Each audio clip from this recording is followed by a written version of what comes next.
दशक 17वा समास 3. श्रवण निरूपण. श्रीराम.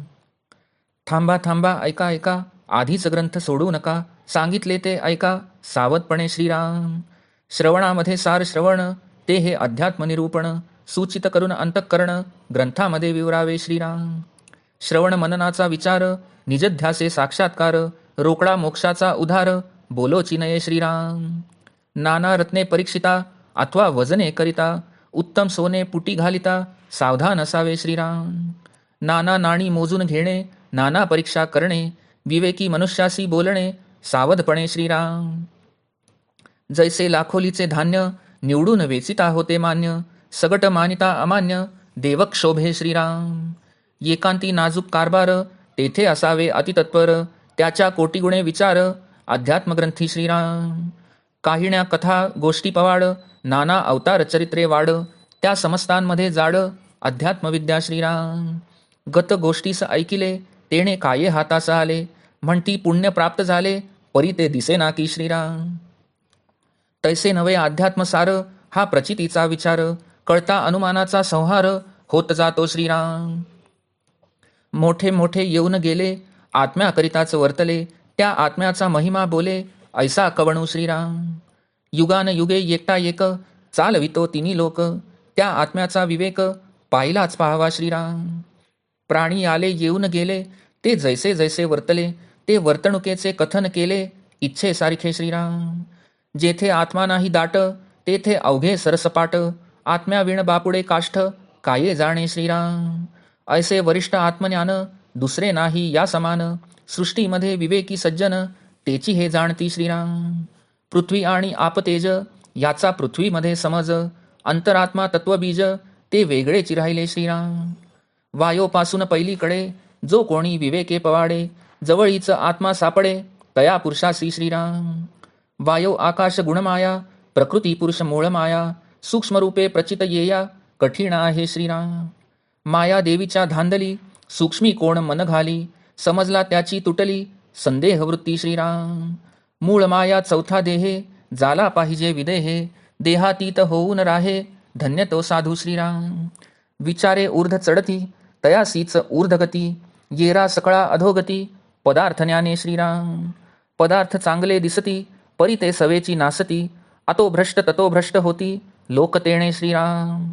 या कारणे पदार्थ ज्ञान, नाना जिनसीचा अनुमान, सर्व सांडून निरंजन, धुंडीत जावे श्रीराम. अष्टांग योग पिंड ज्ञान, त्याहून थोर तत्वज्ञान, त्याहून थोर आत्मज्ञान, ते पाहिले पाहिजे श्रीराम. मूळ मायेचे सेवटी, हरिसंकल्प मुळी उठी, उपासना योगे मिठी, तेथे घातली पाहिजे श्रीराम. मग त्या पहिलीकडे जाणं, निखळ ब्रह्म निर्गुण, निर्मळ निश्चळ त्याची खूण, गगनासारखी श्रीराम.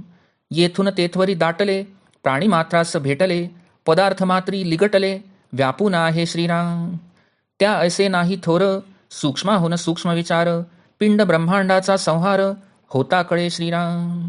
अथवा पिंड ब्रह्मांड असता, विवेक प्रळे पाहो जाता, शाश्वत कोण हे तत्वता, उमजो लागे श्रीराम. करून अवघा तत्व झाडा, सारा साराचा निवाडा, सावधपणे ग्रंथ सोडा, सुखी नावे श्रीराम. इति श्रीदासबोधे गुरुशिष्य संवादे श्रवण निरूपणनाम समास 3 समाप्त.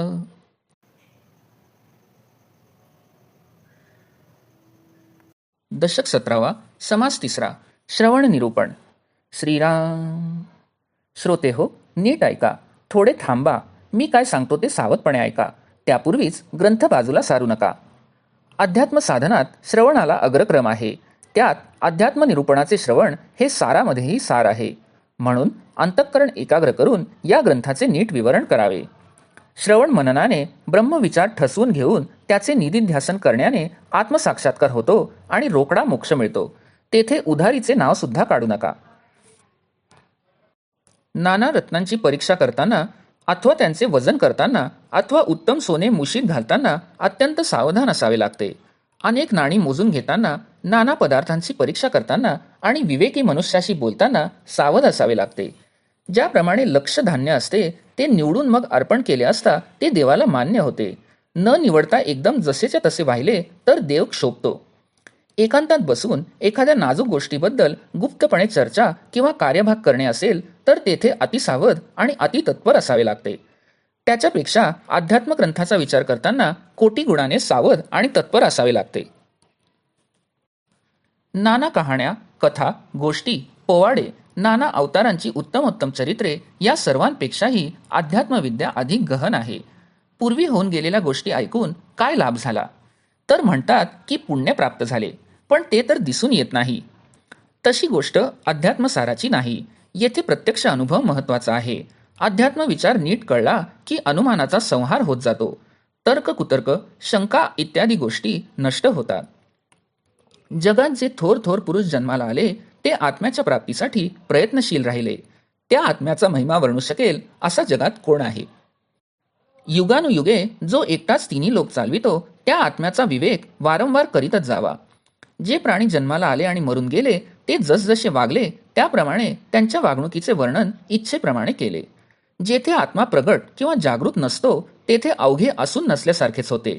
आत्म्याविरहित असणारे लाकूड बिचारे काय करणार? असे हे आत्मज्ञान सर्वात वरिष्ठ असून यासारखे श्रेष्ठ दुसरे काहीही नाही. या सृष्टीत जे विवेकी सज्जन असतात तेच ही गोष्ट जाणतात. पृथ्वी, पाणी, अग्नी हे स्थूल रूप असल्याने त्यांचा उलगडा पृथ्वीवरच प्रत्यक्षपणे होतो. पण अंतरात्मा जो सर्व तत्वांचे आदी कारण आहे तो वेगळाच राहतो. वायूपासून पलीकडे जो कोणी विवेकाने अंतरात्म्याचा शोध घेतो त्या विवेकी पुरुषाला तो आत्मा स्वतःजवळच सापडतो. वायू, आकाश, गुणमाया, प्रकृती, पुरुषरूपी मूळ माया ही सर्व अत्यंत सूक्ष्म असल्याने त्यांची प्रचिती येणे फार कठीण आहे. मायादेवीच्या धांदलीत सूक्ष्मात मन एकाग्र करायला कुणाला जमणार? जो कोणी समजू शकतो त्याची संदेहवृत्ती नष्ट होते.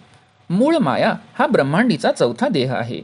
तो विदेह झाला पाहिजे, म्हणजेच अहम ब्रह्मास्मी हे स्फुरणही होता कामा नये. अशा रीतीने जो देहातीत होऊन राहतो तो साधू धन्य होय. विचाराने जे ऊर्ध्व चढतात म्हणजे अंतरात्म्याचा शोध घेतात त्यांनाच ऊर्ध्वगती प्राप्त होते. इतर जे पदार्थाच्या ज्ञानावर समाधान मानतात त्यांना विषयोन्मुख झाल्याने अधोगती प्राप्त होते. पदार्थ वरवर पाहता चांगले दिसतात पण ते स्वतःच नष्ट होतात. त्यामुळे त्यांच्या नादी जे लोक लागतात त्यांची धड ना इहलोक ना परलोक अशी स्थिती होते. म्हणूनच पदार्थ ज्ञान तसेच नाना जिनसांचे अनुमानिक ज्ञान इत्यादी सर्व सोडून निरंजन अशा परमात्म्यास धुंडीत जावे. अष्टांग योग, पिंडज्ञान याहून तत्वज्ञान श्रेष्ठ आहे खरे, पण त्याहूनही आत्मज्ञान अधिक श्रेष्ठ आहे. म्हणून ते कसे प्राप्त होईल हे प्रथम पाहिले पाहिजे. मूळ मायेच्याही पलीकडे प्रथम जेथे एकोहम बहुश्याम हा हरिसंकल्प उठला त्या अंतरात्म्याच्या ठिकाणी उपासनेच्या योगे मिठी घातली पाहिजे. मग त्या पलीकडे निखळ निर्गुण ब्रह्म असून ते गगनासारखे निर्मळ आणि निश्चळ आहे हीच त्याची खूण आहे. ते ब्रह्म येथून तेथवर म्हणजे सर्वत्र घनदाट कोंदाटलेले आहे. सर्व प्राणीमात्रांच्या ठिकाणीही ते ओतप्रोत असून पदार्थ मात्रास चिकटलेले असून सर्वास व्यापून राहिले आहे. त्याच्याहून थोर काही नाही आणि सूक्ष्माहून ते अतिसूक्ष्म आहे. ते कसे हा विचार पिंड ब्रह्मांडाचा संहार झाला की कळतो. किंवा पिंड ब्रह्मांड विद्यमान असताही विवेक प्रलयाने पाहून शाश्वत तत्व कोणते ह्याचा झाडा घेतला तरीही ते समजू लागते. याप्रमाणे सर्व तत्वांचा निराश केला असता आणि सारासार विवेकाने ठाम निवाडा झाला की मग सावधपणे सुखे नैव ग्रंथ बाजूला ठेवलात तरी चालेल. इति श्रीदासबोधे गुरुशिष्य संवादे श्रवण निरूपण नाम समास तिसरा समाप्त.